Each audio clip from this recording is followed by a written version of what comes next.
Buenas tardes, vecinos y vecinas del Coroní.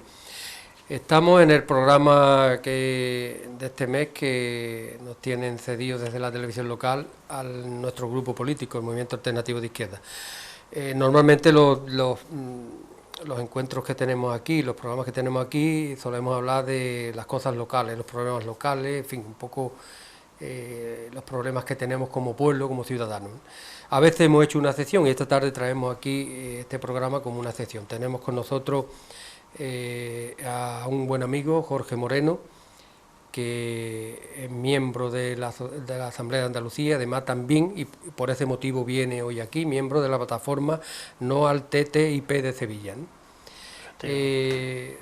Normalmente la gente estos temas los escuchamos por televisión sin saber muy bien qué estamos escuchando, ¿no? Y cuando se trata de temas como este, un tratado que está discutiendo Estados Unidos con Europa, que va a afectar las relaciones comerciales, económicas y de vida, queremos nosotros que la gente sepa, que no entendamos que esto es cosa de los políticos a gran altura, que los vecinos tampoco, nuestros vecinos tampoco, a veces entendemos más de la vida de la Pantoja que las cosas estas, ¿no? Que la vemos muy lejana, pero que resulta que cuando se firme, si llega a firmarse, ojalá no, cada vez está habiendo más oposición en contra de la firma de este tratado, nos va a afectar directamente la vida cotidiana, ¿no?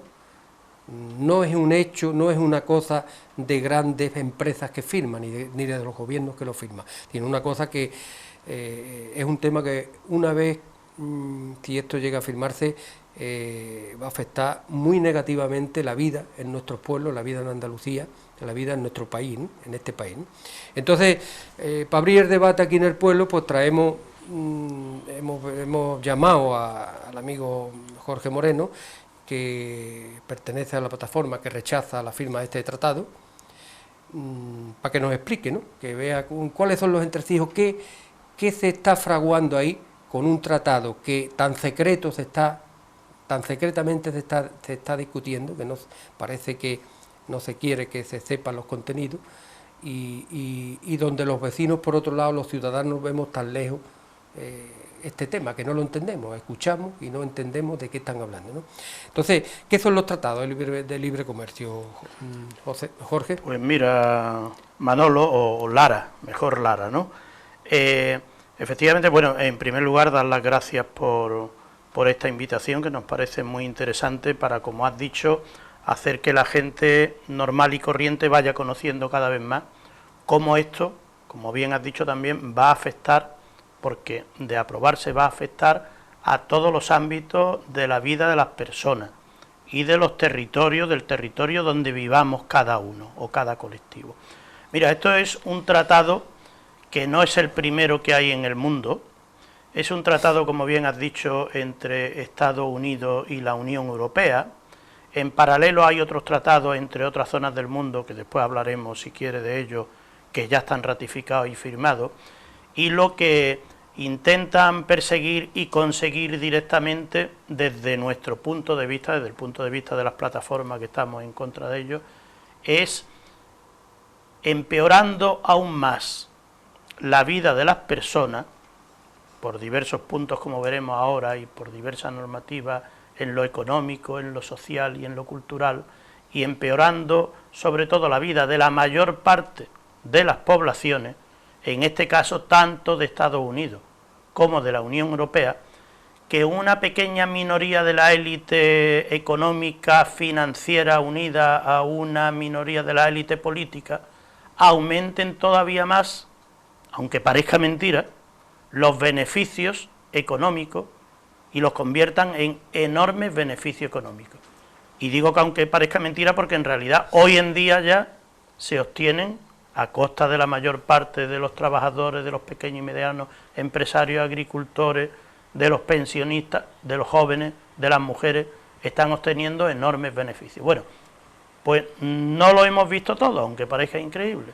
Si esto se llega a aprobar, la vida de la mayor parte de las personas, de los que estamos actualmente en este mundo y de nuestros descendientes, va a empeorar de una forma bastante importante.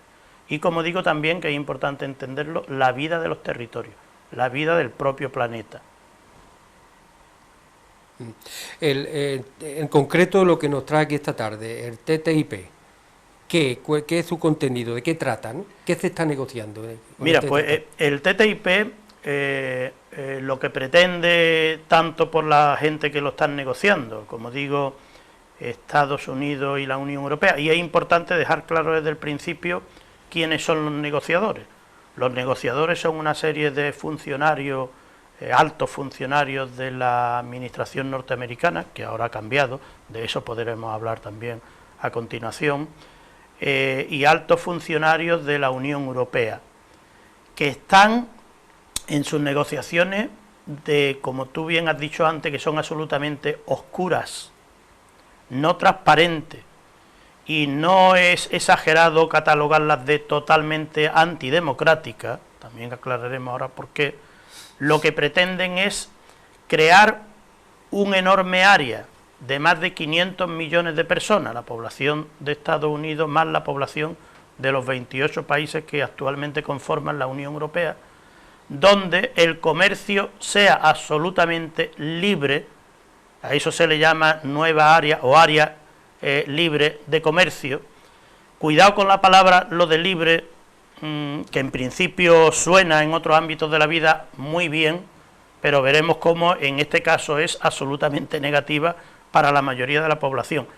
Un área de libre comercio y de libres inversiones, donde sobre todo se propicien los aranceles que tiene la frontera, son los impuestos que tiene un producto cuando viene de un país a otro. Por ejemplo, productos que vienen de Estados Unidos hacia la Unión Europea o de la Unión Europea a Estados Unidos tienen que pagar un impuesto por pasar la frontera. Es verdad que esos impuestos ya son bajos, excepto en la carne y los lácteos, que todavía son enormes, del 40%. Esos impuestos, si llegan a un acuerdo, los eliminan, pero eso no es solo, con lo cual, como veremos luego, se produciría la entrada masiva. Yo aquí sí quiero emplear el término invasión de productos. Los defensores de este tratado, que cuando hay grandes movimientos de población emplean la palabra invasión para referirse a que conciudadanos nuestros, seres humanos, abandonan sus territorios por cuestiones de guerra militares, por cuestiones simplemente de pobreza económica, y vienen a Europa, a eso lo catalogan de invasión. Eso no son invasiones. Invasiones sí serían estos de productos que, producidos mayoritariamente, como veremos, a bajo costo en Estados Unidos, y mucho más competitivos que los europeos, invadirían Europa. Pero no eso solo. Además, cuestiones como las inversiones, las grandes inversiones. ¿Quién puede hacer inversiones? Los grandes poderes financieros, las grandes corporaciones, es decir, las grandes empresas, lo que antes se llamaban multinacionales, hoy en día transnacionales, que tienen su origen en Estados Unidos o en algún país europeo y están expandidas por todo el mundo. Pero además pretenden, este tratado lleva lo que se sabe de él por las filtraciones que hay, no porque lo hayan informado los negociadores.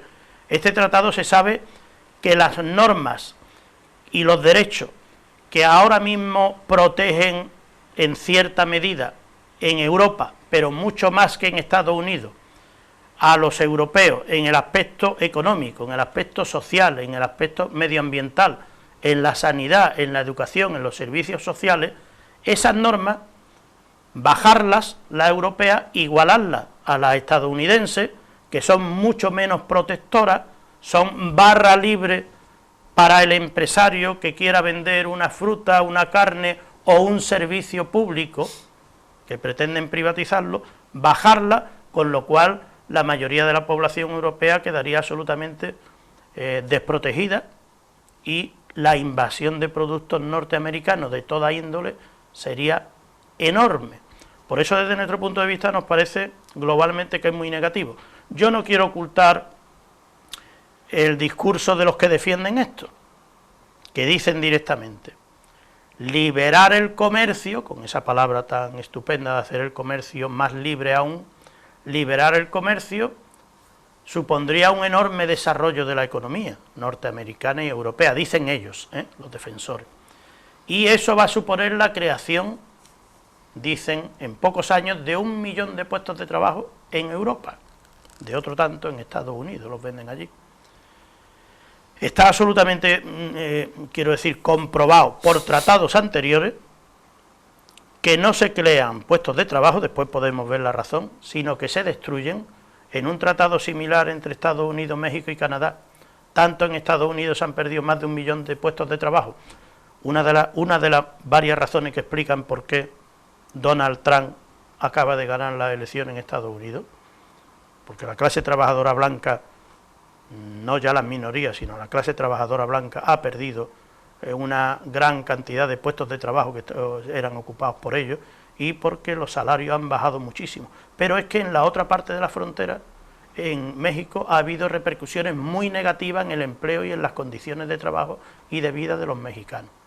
Por lo tanto, no es cierto. Hay estudios de universidades, no ya europeas, sino norteamericanas, que demuestran que Europa perdería en los siguientes años, si este tratado entra en vigor, entre 600.000 y 1 millón de empleos, porque la economía norteamericana es mucho más competitiva y los productos entrarían aquí absolutamente libres de carga por impuestos. Entonces, claro, comparando una economía tan desarrollada, tan competitiva, tan tecnificada con la economía española, y en particular con Andalucía, en Andalucía o en las zonas rurales como donde se localiza nuestro pueblo, ¿qué pasaría? ¿Qué sería de nuestra agricultura, de nuestros productos? Porque si nos invaden con productos estadounidenses mucho más competitivos, de bajo costo, que costaría menos producirlo, ¿qué ocurriría con nuestra agricultura? ¿Qué ocurriría con nuestros pueblos, ¿no? ¿Qué ocurriría con nuestra gente, ¿no? No, desde luego la situación sería bastante más negativa que la que hay actualmente, que no es precisamente muy positiva, muy halagüeña, pero empeoraría todavía más. Una economía, hoy en día la economía andaluza, buena parte de la española, pero sobre todo la economía andaluza, es una economía que los economistas que quieren hacer entender la economía para el pueblo, para la mayoría de nosotros, y que tratan de explicándolo, la tienen catalogada como periférica, incluso como periférica en la periferia, es decir, de lo menos ventajosa y menos competitiva que hay en el mundo, en Europa, en este caso, ¿no? Mejor dicho. Una economía que se basa en la extracción de productos de la tierra, que se basa en la agricultura, en la ganadería y en la minería. En ese sentido, en esa extracción, pues por ejemplo, el gobierno andaluz, la Junta de Andalucía, ahora está propiciando mucho, llamándole nuevo modelo económico, y subrayo lo de nuevo, porque no tiene nada de nuevo, es antiguo, y está intentando desarrollar mucho el sector minero y el sector turístico, que es otro sector del servicio. Pues el sector minero y el sector turístico, el minero fundamentalmente se vería empeorado porque las condiciones de trabajo de las minas que están abiertas y que se van a abrir próximamente en algunas zonas de Andalucía, las condiciones de trabajo tendrían que ir a la baja, es decir, lo que los economistas llaman explotación del trabajo, en una palabra, explotación de los trabajadores y trabajadoras, como decíamos antes, aumentará las condiciones salariales, bajarán los derechos de los trabajadores para competir con los de Estados Unidos, y no solamente para competir, sino por exigencia del tratado, desaparecerán muchos de los derechos laborales, irán a la baja de los trabajadores en ese tipo de sectores económicos. Igual ocurrirá, y como veremos después, en otros sectores económicos, y en resumidas cuentas, para que no sea competitiva. En otros sectores como la ganadería o la agricultura andaluza está basada ya hoy en día en un alejamiento entre el productor y el consumidor, quiero decir, como el resto de agricultura europea, cada vez hay más distancia entre los que consumimos como ciudadanos, no podemos producir productos agrícolas y los mismos ganaderos, y para comprarlos cada vez nos están comercializando productos de mayores distancias, ¿eh? Yo hace un rato te ponía, viniendo para acá, como ejemplo de que cada vez me resulta más difícil encontrar en el supermercado e incluso en la pequeña tienda de barrio legumbre que cuando vea el origen sea andaluz, de Cádiz, de Huelva, del resto del Estado español, castellano-leonés, castellano-manchego, y cada vez más pone origen de algún país latinoamericano o directamente ya de Estados Unidos, en los garbanzos, en las lentejas, en las judías y directamente en los supermercados. No hay ya posibilidad de escoger la marca de aquí. Eso, con este tipo de tratado, en la medida en que esos productos se abaratarían todavía más porque se le quitan los impuestos que hay y, como bien decía, se producen masivamente en Estados Unidos. Hay estados territoriales que están especializados en la producción de un solo producto agrícola o de un solo producto ganadero, y la mayor parte de ellos lo dedican a la exportación. La agricultura andaluza empeoraría sus condiciones. Si esto lo llevamos, por ejemplo, a la ganadería, en la ganadería y en los lácteos todavía los aranceles, los impuestos que se cobran en la frontera de la Unión Europea respecto a Estados Unidos y a la inversa, si lo llevamos de aquí a Estados Unidos, son muy altos, son de un 40%. Por lo tanto, si se dejan a cero o prácticamente a cero, se notaría todavía muchísimo más. Entonces, yo insisto otra vez, porque claro, pensando un poco en las perspectivas del sitio donde vivimos, ¿no? Por ejemplo, el Coronis, una economía de siempre ha sido basada en la agricultura, una agricultura de secano, con tierras buenas de secano, en cultivos extensivos, alternando girasol con cereales, algo de olivar, algo de remolacha, que ya prácticamente ha desaparecido, el olivar está quedando muy poco. Me estoy imaginando, ¿no?, como un panorama como este, porque si lo que tú comes todos los días, lo que tú cuando te sientas a la mesa, los productos que tú pones en la mesa no son, una buena parte provienen de Estados Unidos o de otros países. Con este tratado sería obligatoriamente de Estados Unidos, que obliga al tratado a eso. ¿Qué pasaría con las producciones del campo andaluz? ¿Hacia dónde caminaría, ¿no? O las zonas como las nuestras, que ya de por sí están condenadas, porque son secanos, aquí hay poquísimo trabajo, aquí no hay trabajo prácticamente, ¿no? Peor se va a poner la situación en un caso de que este tratado se firmara, en el supuesto ese. Sí, hacia ahí va la situación, y cuando dice imponer, yo diría imponer, pero para que nos entienda la audiencia que nos pueda ver, nos esté viendo, imponer no exactamente porque lo diga una norma de ese tratado, sino porque el precio de esos productos van a ser tan competitivos, los que vengan, por ejemplo, de Estados Unidos. ¿Tan competitivos te refieres a que son muy bajos? Muy bajos en el precio. Es decir, en la situación de crisis actual, de crisis económica actual, y independientemente de que hay algunos que dicen que ya estamos saliendo de la crisis, cosa que desde nuestro punto de vista no se ve, el mundo que se tiene diseñado para un futuro no va a ser precisamente el del pleno empleo, que nunca ha existido en determinados territorios, ni en Andalucía ni en España. Ha habido nunca a lo largo de la historia del capitalismo, pleno empleo.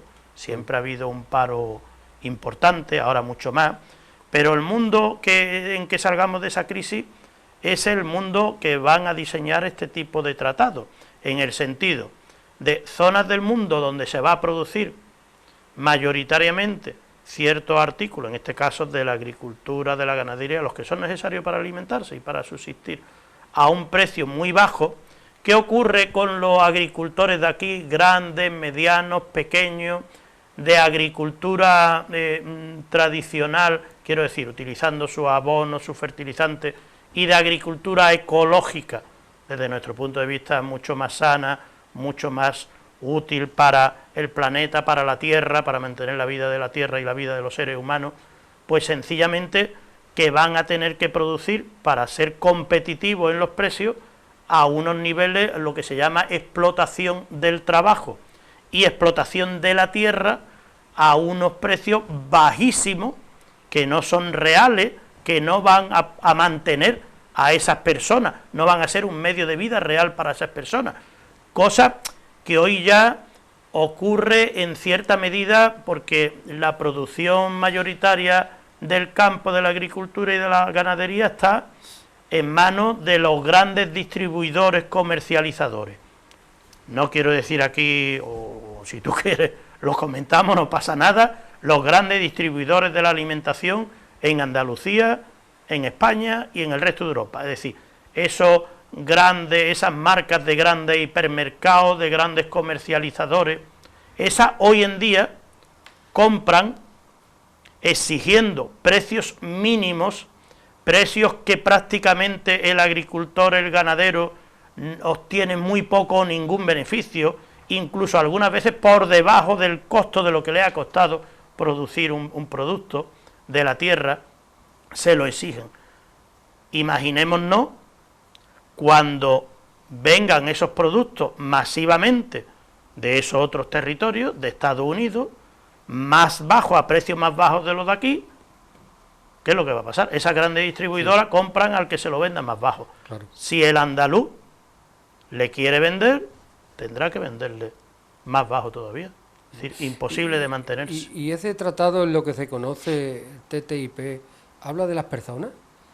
¿Se tiene en cuenta a los ciudadanos, a los trabajadores, a los ciudadanos, a las personas, a los derechos reconocidos aquí en los países europeos, el derecho a la sanidad, el derecho a la educación? No, si te refieres a los derechos y eso y tal, no, bueno, habla de ellos, si te refieres a la sanidad, la educación, a los servicios públicos, a las pensiones, habla de ello para decir, casi exclusivamente por lo que se ha filtrado y hemos conocido, que es un sector más de la economía y que por lo tanto es un sector a privatizar, cosa que no nos debe de coger de nueva, porque ya esos sectores, la sanidad, la educación, el agua potable para los pueblos, para las ciudades, el saneamiento y depuración, las pensiones en algunos países, están o totalmente o en parte privatizados. En España en parte, en Andalucía en parte, cada vez más. Hablan de ello, pero para empeorar la situación.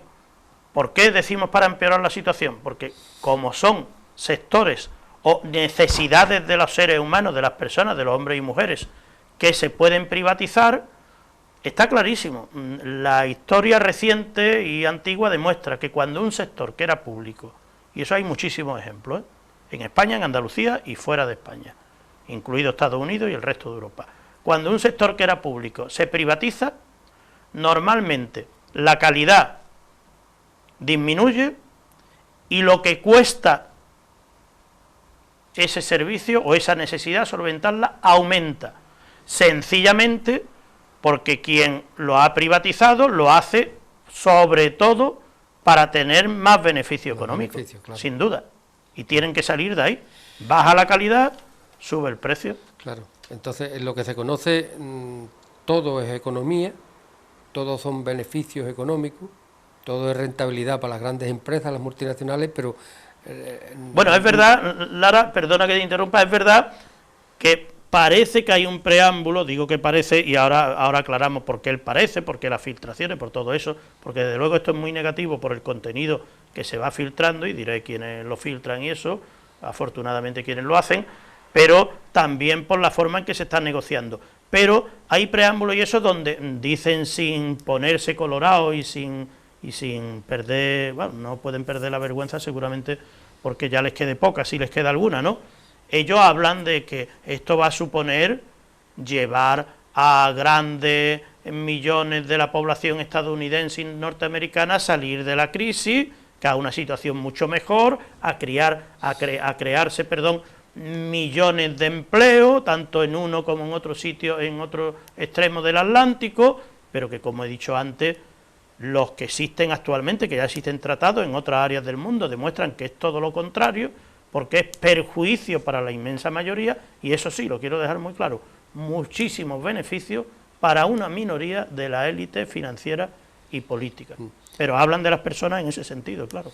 Entonces, convenio, tratado, concentración de capital, de concentración de beneficios, Efectivamente. y de ignorar cada vez más las poblaciones de los países. y de los derechos que van quedando en Europa, que siguen siendo todavía mayores que los que hay en Estados Unidos, arrasarlos. Estados Unidos tiene una enorme cantidad de acuerdos internacionales, da igual sin firmar, y eso ha ocurrido, es decir, acuerdos que favorecen y protegen a los trabajadores, que siguen siendo la mayor parte de la población también en Estados Unidos, sin firmar, y no lo han firmado ni gobierno republicano ni gobierno demócrata en Estados Unidos. Los fundamentales, los de las diferencias de género salariales entre hombres y mujeres, los derechos sobre el trabajo infantil, aunque parezca escandaloso, multitud de derechos, los derechos sindicales para proteger las negociaciones colectivas. No tiene firmado el derecho de negociación colectiva de los trabajadores en Estados Unidos, no existe. Pero me llama mucho la atención que no de ahora de esta conversación, ya de antes, en lo poco que conocía, una negociación que se está teniendo, decidiendo la vida de muchos millones de personas, y se tenga tan en secreto, ¿no? ¿Esto por qué? Mira, bueno, ya en parte has contestado, ¿no? Diciendo que es que lo sí, que se está negociando, desde luego, no, claro, no es para tirar cohetes, ¿no? El por qué está en el contenido, pero en la historia, tanto unos, es decir, las minorías que a lo largo de la historia siempre han existido y se han aprovechado de las mayorías, explotándolas, teniendo beneficios, y algunas veces en la historia haciendo salvajadas muy tremendas sobre ellas, pues tanto una parte como otra de los seres humanos aprendemos de la experiencia. En los años 90 hubo un intento de esto, el AMI me parece recordar que se llamaba, que se hizo también en secreto, pero tenían más transparencia, daban algo de información, y las movilizaciones masivas que hubo en Europa, en Estados Unidos y en buena parte de Asia, hicieron que se paralizara y hicieron que quedara en el cajón otra vez y que fuera derrotado. Estas negociaciones, para que la audiencia tenga una idea, se están llevando a cabo. En concreto, el TTIP se está negociando desde hace 3 o 4 años, el CETA, que se acaba de firmar entre la Unión Europea y Canadá, si bien ahora las instituciones europeas lo tienen que ratificar. Por ejemplo, ayer nos llegaba la noticia que el CETA se iba a ratificar en los meses en la Unión Europea, en el Parlamento Europeo, en los meses de diciembre y enero, pero le están viendo las orejas al lobo de que este tratado, no sé si la audiencia se habrá enterado de que ha tenido dificultades, porque un pequeño territorio, una pequeña región, lo que aquí sería una comunidad autónoma de Bélgica, llamada Valonia, ha tenido 10 días en jaque a los negociadores ya para la firma, incluso el primer ministro canadiense montado en el avión para venir a firmarlo con los que dirigen la Unión Europea, tuvo que regresar porque se oponía. En ejercicio, este Parlamento regional tiene soberanía política para en Bélgica hacer que todo lo que acuerde importante que pueda tener consecuencias positivas o negativas en su región, el Parlamento de Valonia tiene que aprobarlo. Si no lo aprueba, Bélgica como país no puede firmarlo. Y si un solo país de los 28 de Europa no lo firma, quedaba sin firmar. Pues, en concreto, pues ayer nos enteramos que han acelerado la reunión del Parlamento Europeo para aprobarlo. Otro ejemplo es las negociaciones del TTIP. No pueden ser los parlamentarios europeos, que se dice que son nuestros representantes en el Parlamento Europeo, para que lo consulten, y esto lo pongo como ejemplo real, parlamentarios europeos en Bruselas y los españoles en Madrid, que existe una oficina de la Unión Europea, en ambos sitios igual, para consultarlo. Se le mete en una habitación blindada, con el documento, la parte del documento que quieran leer. Solamente se les permite llevar un folio en blanco y un bolígrafo. Se les quita que tenemos el móvil. Sí, un bolígrafo controlado para que no lleve cámara. Se les quita el móvil para que solamente puedan apuntar. Ha habido filtraciones de algunos organismos independientes, de Greenpeace, de otros organismos que son los que han dado a conocer esto. quizá la respuesta, en buena medida, esté aquí. El TTIP, el NAFTA, que es el de México, Canadá y Estados Unidos, el TISA, aquí faltaría el CETA, es una OTAN de la economía. Estas palabras no son de los opositores, estas palabras es de Hillary Clinton hace 6 meses. Esto ya pues, bueno, explica bien. Tenemos que ir terminando porque el tiempo, para concluir, ¿alguna cosa más, algún dato más, alguna cosa importante que...? No, bueno, dejar está habiendo respuesta por parte de la sociedad civil. Te iba a decir, dejar un mensaje en esto, como en otras cosas de la historia reciente, no hay que achantarse, no hay que ser sumiso, no hay que darse por derrotado, ni siquiera cuando esté firmado, como ocurre con el CETA. Está habiendo respuesta cada vez más mayoritaria, en la medida de lo posible queremos llegar a los sitios en plataformas de este tipo para conectar estos grandes tratados con la vida real y con las consecuencias que va a tener en las personas. Hay muchos ayuntamientos, y yo al de aquí del Coronil y a vosotros directamente os queremos proponer, están aprobando mociones de rechazo pidiendo, por un lado, que se paralice la negociación del TTIP y ahora que no se ratifique, no siga la ratificación del CETA y de futuros tratados siempre que vayan en esta línea. Y está habiendo respuesta, lo que pasa es que tiene que extenderse más todavía, sí. Claro. Bueno, nosotros con la ayuda inestimable de Jorge estamos poniendo nuestro granito de arena, ¿no? Esperemos que esta conversación, cuando salga pública, pues traiga su debate al Coroní, a nivel de ciudadanos, ¿no? Que se pregunten qué se está negociando, en qué nos afecta. Eso es lo que pretendemos y lo que queremos conseguir, ¿no? No verlo tan lejano, sino verlo como una cosa que gente desconocida van a firmar, y además en secreto, pero que a nosotros nos va a afectar directamente, ¿no? Efectivamente. Esperemos que incluso en las próximas semanas vamos a tener con él mismo un debate ya entre personas, a ver si podemos organizarlo cuanto sea posible antes de las Navidades, un debate de los ciudadanos que quieran asistir, ya lo convocaremos, y entonces ahí ya con más detalle hablaremos con más sí, efectivamente, hay cosas que se han quedado pendientes muy importantes y que se pueden concretar cuando vosotros queráis. La política no es todo votar y está al loro de los cotilleos políticos, de los traje-manejes de los partidos. Esto también hay que saberlo, los ciudadanos tienen que saber esto, porque aquí nos va la vida, ¿no? Cada vez menos. Esa es la política que algunos llamamos de profesionales de la política. La política de mejorar la vida de la mayoría de las personas es esta otra, efectivamente. Sí, claro, mientras estamos pendientes de ver qué va a pasar en el PSOE o qué va a pasar en el PP o quién va a gobernar o si Rajoy tiene... estas cosas no la meten, ¿no? Entonces, sí. Esto es lo importante, esto es lo que la gente tiene que saber, ¿no? Efectivamente. ¿Por dónde vienen los tiros y cómo vamos a vivir el futuro? Eso no lo vamos a decidir nosotros con estos tratados, lo van a decidir otras personas, gente muy poderosa, ¿no? Siempre que les dejemos, claro. Claro. Bueno, pues yo desde luego en nombre del MAI le doy las gracias a Jorge por habernos acompañado, por haber estado aquí, y esperemos que no muy lejano el día también tengamos directamente entre las personas el debate ese, que me parece que haría bien a la gente para conocer qué se cuece y cómo nos afecta y cómo vamos a vivir en el futuro, ¿no? Dispuesto cuando queráis. Pues muy bien, pues entonces quedamos aquí, esto queda aquí esta tarde y ya veremos en el futuro, ¿no? Muchas gracias, Lara.